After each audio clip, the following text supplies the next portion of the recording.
speeds. Clap it. Nice. Thank you, Angie. Thank you, Claude. Sweet. Hey. Hey. Welcome to Backsliders. The podcast. The podcast. Whoa. Yeah. Nice. Backsliders podcast. I'm Micah. I'm Keylee. We're married. Yeah. And we make films, and now we have a podcast where we talk about backsliding. Yeah. I think it was through the journey of the short film that we made, also entitled Backsliders. Yeah. That we came across an interesting topic to explore. Yeah. In ourselves and I think with others. Well, we want to talk about it with other people. Yeah. Because through making the short, which we made in October of last year, we have talked to a lot of people about it. And one of its themes is shame, because the journey that our characters are going on in the short is like trying to overcome shame that still clings to them, even though their beliefs have changed, maybe religiously, maybe. Yeah. What are you still hiding after 5 years of marriage? Yeah. Can I share the quote? Yeah, share the quote. So there's a great quote that we use in the film that also inspired it. And it's from my buddy, Walt Whitman. Good old buds. It goes, re-examine. Okay, I can do this. Re-examine. I have it written down. Re-examine all. Cheater. Now I know it. Re-examine all you have been told in church or in school or in any book, and dismiss whatever insults your own soul. Yes. So that's kind of a journey that we've been going on over like the last a lot of years of our marriage, is just like trying to become more of who we are and not letting what other people think, or what our parents think, or maybe what the people we used to go to church with think, or really letting go of what anyone thinks to kind of claim who we really are. Yeah. And we love having those conversations about like the things that make us feel insecure or shameful, because we find that somebody can always relate to that. And the truth is usually behind it. Yeah. Yeah. So we want to explore the pain and the uncomfortableness and the awkwardness that comes with like sharing the truth, because we think a lot of growth can come from talking about things honestly. Yeah. Even if like you're the only one in the conversation with that experience, just not being afraid of talking anymore. Yeah. Because I kind of felt a little shamed just when I would try to talk about big things in my family. I don't think it's like a specifically my family thing or like a South thing, because I'm from Texas. I think it's that a lot of people are kind of nervous or apprehensive about being honest. A lot of people in my family are, because it's uncomfortable. Because when you're honest, you have to talk about things that may be painful. And we just lean into that. Or embarrassing. Yeah. Yeah. I mean, we avoid pain and suffering as often and as it comes. Like, I don't think we even notice it. It's just like secondhand nature. Like, oh, pain, suffering's coming. I'm avoiding that. And that's what shame feels like. That's what embarrassment feels like. And so saying like, oh yeah, like I have these flaws, or these perceived flaws, or what you think are flaws, or whatever your organization, your school says this is a flaw, or your peer group, your whatever. church says this is a flaw. It's not necessarily the truth. Yeah. What is the truth? Well, you have to ask questions. It is an organized, agreed upon truth that needs to be told to fuck off. Oh, by the way, if you guys hear like the pitter patter of feet on the ground, we have dogs. That's mice. We have mice. And we feed them. No, the dogs would take care of mice if we had mice. They're not cats. I think they would let us know of their Keylee presence. didn't learn that cats eat mice. Okay, I'll write that down on my note card that I need to study the difference between cats and dogs. Hey, I mean, like, you got to create your own truth, and maybe dogs eat mice. I did not say dogs would eat cats. I think you said they would take care of them. They would let us know. They would make us aware of their presence, and then we would take care. And this is not what the podcast Let's is not about. Dissect my joke, okay? Okay, back to Backsliders. Yeah. So we are going to start having guests and friends come on, artists, pretty much anybody who wants to have an honest conversation with us. Yeah. And we'll talk to them about their lives? I think we'll start local, so it probably will be some other filmmakers, some musicians, some writers, some actors, some directors. But I think that we're open to Skyping some people in. So if you're interested, reach out. Oh, I didn't know we were asking. But cool, yeah. Well, tell us your story. We want to hear it. Other people want to hear it. Well, and I think also, because that's been a major lesson that you and I have learned over the last, I don't know when it started. Like, we first started making films together probably 2012, 2013. 22 years ago. No, so it's 2019. So like 7 years ago, maybe we first started making films together. And then over the last 7 years, like, our work has gotten more and more honest, because we've kind of noticed a pattern of that's the shows that we like to watch. That's the podcasts we like to listen to, is like, who's telling the truth? Who's being honest? Who's not afraid to, like, tell a story in which they're not looking the best that they could, but they're being real. And that was kind of a journey, especially for me, because I think I did feel a lot of pressure in Texas and being like a Christian girl growing up, that I needed to seem to have everything together. And also I don't at all. None of us do. But we all feel this pressure to, like, wear a mask and, like, keep up this facade that, I've got it handled. Like, nothing makes me sweat. Like, I don't have any problems. And in life, regardless of whether or not you're an artist, I think it is vitally important that we're all honest, that we all have struggles, and that we all go through hard times, because people will feel less alone when they realize, like, that person has been embarrassed as much as I have, or like been made to feel like, they weren't worth anything. Like, I've had similar thoughts.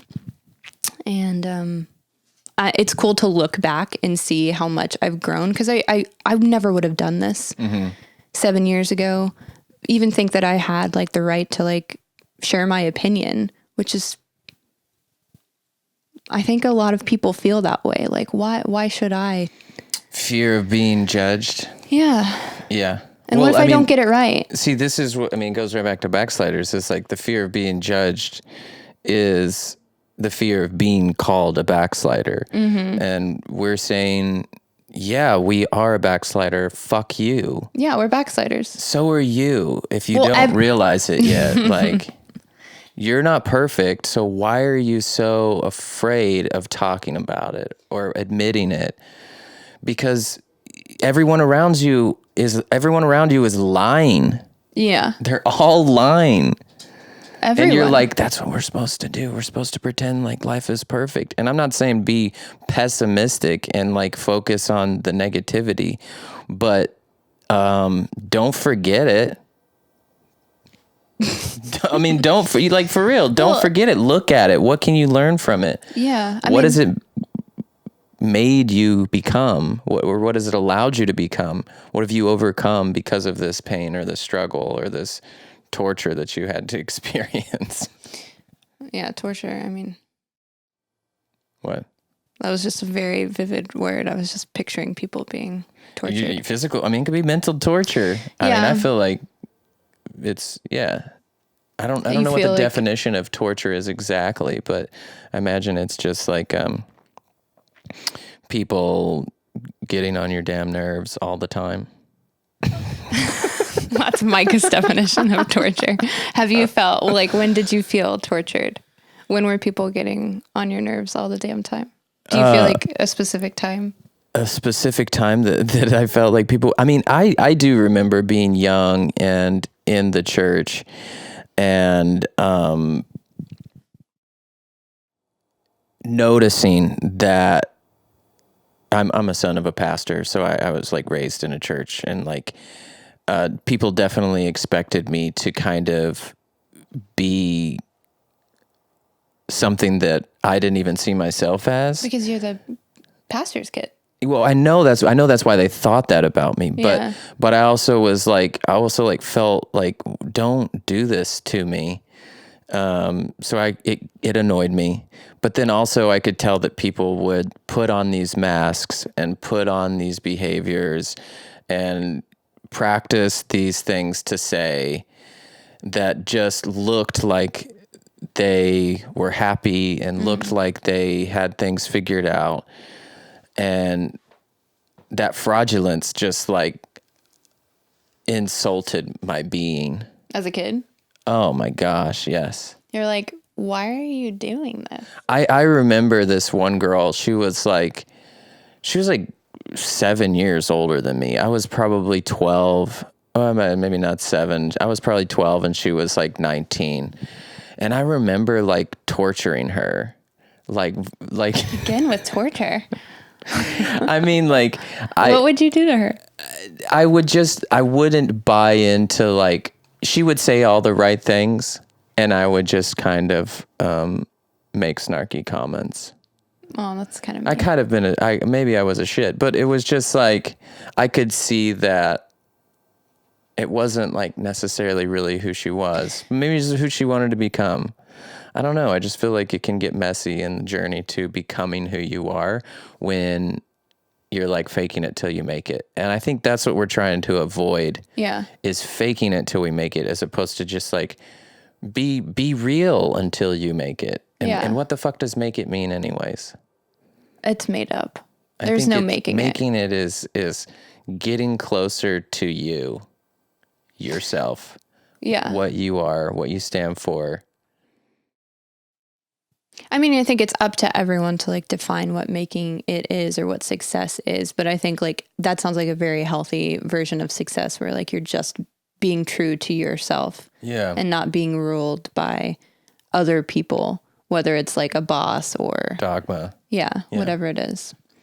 Which is a lot to unwrap, you know? I mean, it's like in the fabric of most of our lives, through our families, through our country, and even the world, you know? I mean, I don't know. I imagine that there's more people out there that are free thinkers or like not subscribed to a specific dogma than I actually know. And I think that's why we're doing this, is because we want to talk to them and we want to the unaffiliated. We want to hear from them. Yeah, the nuns. Yeah. So I read a study from, I think it was the Pew Research Center, probably like 2016 study, but it said for the first time, like our generation, a majority of kids that were raised with parents who like went to church are leaving. So for the first time, like we're outweighing the people that are staying in church. So a huge exodus is happening. Why? I mean, I think you and I want to have these conversations because a lot of our friends have had similar experiences. And even the people that have stayed, it's like, we're not starting this podcast to bash faith or to bash people who have faith, or even the importance of... I want to figure out what the pieces of it that should stay. Right. There's still, even the things that are broken and that need a lot of work, even though we may have been hurt by people in religious environments or have decided like what was best for us was to step away from organized religion and figure out how to be our healthiest selves. There's still good to take, like, I think, wow, now I'm going to talk about all religions, but like, I think all religions have one thing in common, and it's like, the message is love. It's love. It's not judgment. It's not fear. It's not hate. It's not shame. Those are like weird byproducts of humans getting it wrong. The message is love.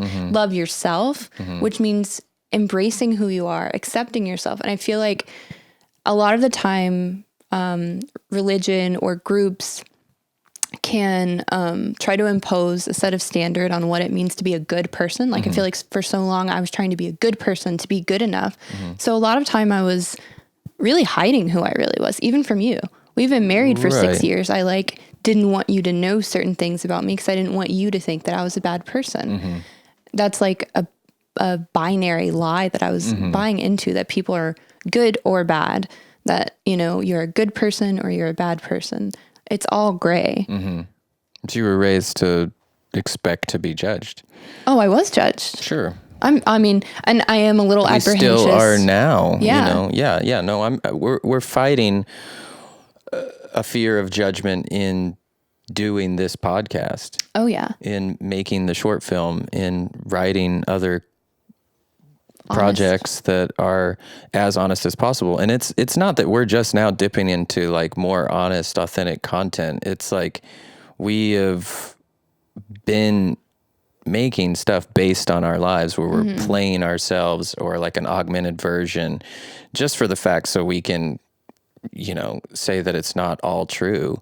But we've always pulled from our lives. I think we're just like pulling more and more from our lives and trying to dissect the things that we were more afraid of 7 years ago. Yeah. And so it's like, we're trying to build courage. We're trying to build. It takes a lot of work. Yeah, it does. And Therapy. You guys might watch it and be like, what were you hung up on? It's like, I don't know. But for every person, like, that's the cool thing about sharing personal stories is that what I've found, I've never heard a reaction when we've shared a story that was like really based in truth of people being like, oh, I don't get that at all. If they don't get it, they know they can relate to some aspect of it. Or they're like, oh, I have a friend who, had a story like that. Yeah. And I do think that so many people have felt shamed by family or, school or something, shamed out of being who they are. So I feel like there'll hopefully be a lot of people to talk to. Yeah. And the more we talk about it, the like better our future will be, because we're kind of like attacking these lies that prevent people from experiencing the truth, which is the truth. It's like, we're not alone. We're not bad. We're not doomed. We're not like inherently evil by nature. Like, I hate that is taught. Like, it's such a negative self hatred fueling belief that I just have found I needed to reject. Do you think we're inherently good? I mean, I have a very optimistic side, so I would say yes, because I mean, if you look back on like human history, like, yeah, there's been a lot of horrible suffering, but yet we're still here. Like, even through like the worst genocides and like the worst wars, like humans still survived. Like, we are still here. The legacy of like looking after one another and like loving each other, that survived, So I have to look for the good and for the hope. It's just better to focus on. It's like, yes, we could look back and find like all the reasons why humans are evil and like all the corruption that has existed and still exists. But I want to add to the light and focus on the light, because it's always been there. Mr. Rogers said, focus on the light. He said, look for the helpers. They're always look for there. The helpers. Yeah. So we want to focus on the light, but we want to look at the dark too. Oh yeah. I get what you're doing. Yeah. You know what I'm saying? I mean, so it's like, it's both important. It's both. It's like, I mean, for lack of a better explanation, it's like the yin to the yang. Like, oh, you're gonna scare some. I know. I'm joking. I mean, they're already scared. What are you talking about?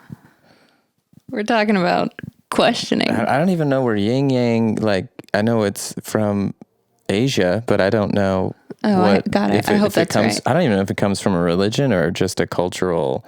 I guess we'll have to look that up. Yeah, we should. We're going to look up yin yang, guys. I just think that, yeah, in order to like experience the light, I think you have to experience the dark. And I think that you also have to learn from it. I think you have to accept its place in your life. Yeah. You don't get to avoid it. There isn't a perfect life. There isn't a flawless, pure existence. There is maybe in the story of Jesus, which is maybe why the story exists, as for something us to strive towards. And that's why, because of the story of perfection, then we're always on this consistent cycle of trying to achieve perfection. And it's kind of like warped our minds into being like, well, I'm going to ignore negativity and ignore pain that has happened to me because that takes me from the perfect. It's like, no, I mean, you can't avoid it. So maybe that story is messing with you. Interesting. Controversial. Controversial. true. Controversial. I mean, I totally agree. I mean, and I think you and I have experienced that both. We've gone to individual therapy, we've gone to couples therapy, and working through the hard stuff has been vital. Like you can't just ignore it. And I'm so grateful that initiated by you because you had an adult like therapy experience before I had. So we started going to therapy while we were engaged and then continued. But where was I going with that? I don't know. But I'm so glad we did because I feel like what a lot of people habitually do is like ignore the themes that keep coming up. Like every couple fights, the same fights that keep happening. Instead of like examining why do I react this way in this scenario, or like what is it that makes me fight this way, so that you can improve upon it or like heal really what's going on, which is beneath the surface and not just in the moment. Doing the hard work of like examining the dark stuff really adds to the light.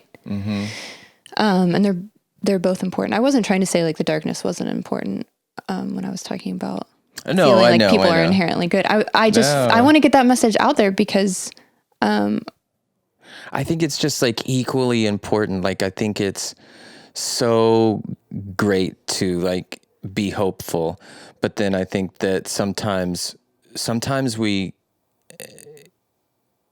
augment the hope and it becomes a delusion. Oh yeah. And I think that's the thing that I always want to be aware of, and I always want to make sure I'm not like expressing a delusioned optimism.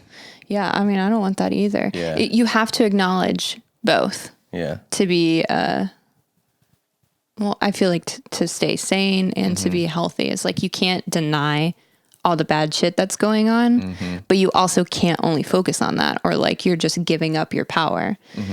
Like acknowledge the darkness and then like figure out the work that you need to do to grow. It's like a couple of years ago when I threw out my back 3 times in a year. Yeah. I was in a lot of pain. And you got shingles. And I got shingles, like all in a couple months. And looking at that pain and feeling that pain sucked. And I could have tried to avoid it. And I could have tried to go get pain meds and mask it and avoid it and find out why and not find out what happened. But instead, I decided, holy crap, I'm too young to already be on my physical decline of life. I've got to figure out what went wrong here. And what went wrong was I was working on actually this couch every day, 5 days a week, doing IT work remotely, sitting in a bad posture like this.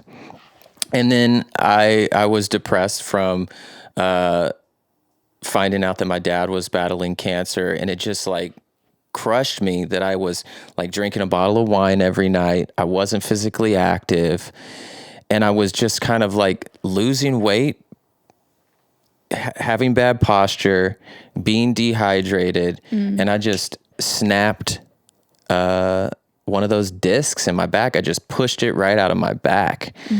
And so I had to realize like, oh, I did that to myself by this compounded behavior. Yeah, it wasn't just one moment. It wasn't just one moment, and it wasn't necessarily a belief. It was like a lack of looking. I wasn't looking for a problem, but problems were happening. And so then that wake-up call was like, okay, look at why this happened. Now let's correct it. And it took me years. I mean, I went to a chiropractor 3 times a week.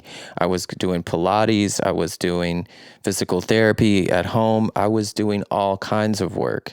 And now I'm pain-free, and I feel great, and I'm stronger than ever. Yeah. But had I not looked at the pain, had I not valued it, actually, like you are a piece of information to tell me how to live. Yeah, it's a tool. It's a tool. Yeah. And if we can't look at our perceived mistakes, like that was a mistake, but I don't have a regret that it happened. It changed my behavior for the better. My life is better now because that happened. Right. And would I be in the place I am now had that not happened? I don't know. I might just be meandering through life and not realizing, oh, I could live a better life for my physical body. Right. Preach, man. It's a great story. It's a great testimony. I mean, I think testimony. See, there we go. That's the right verbiage. I mean, I think that's a great example of,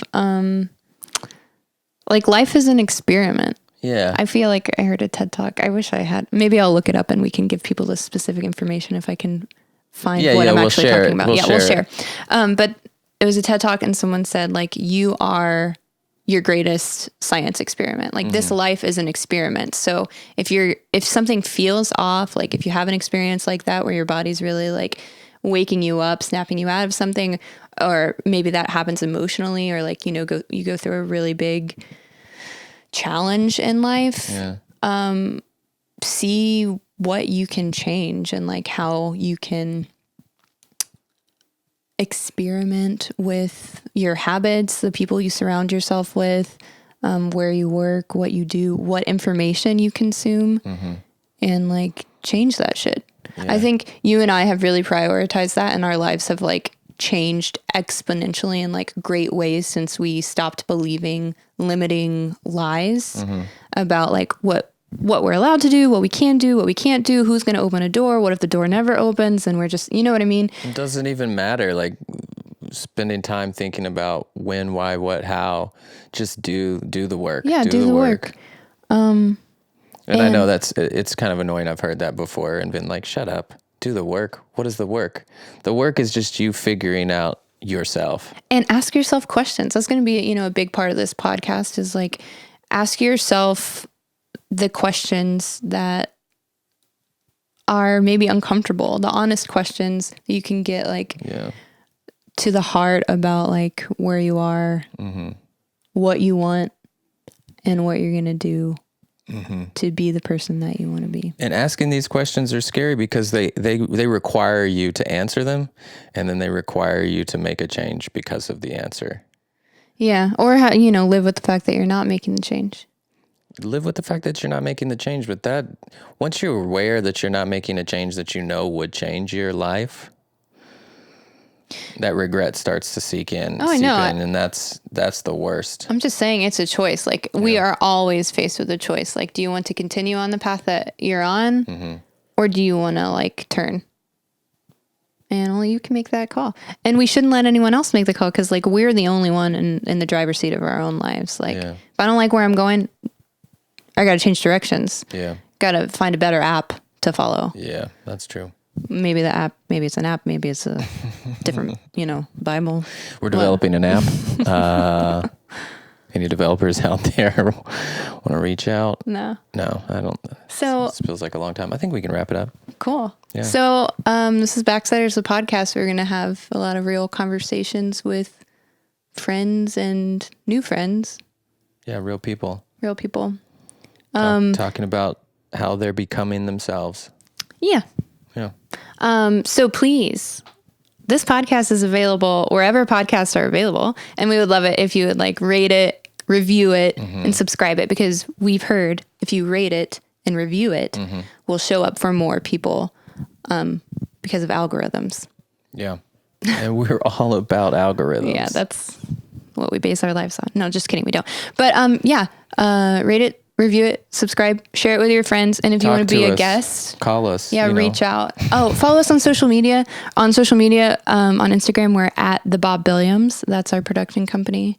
And all of this will be in the link that you're listening to this in. So hopefully we'll see you soon. Yeah, talk soon. Thanks for spending some time with us. Podcast out. No, I'm not saying that it wasn't real. I'm just saying that you made me feel bad. Don't try making me a better deal. I'm done with you and I'm fine with that, and that's that.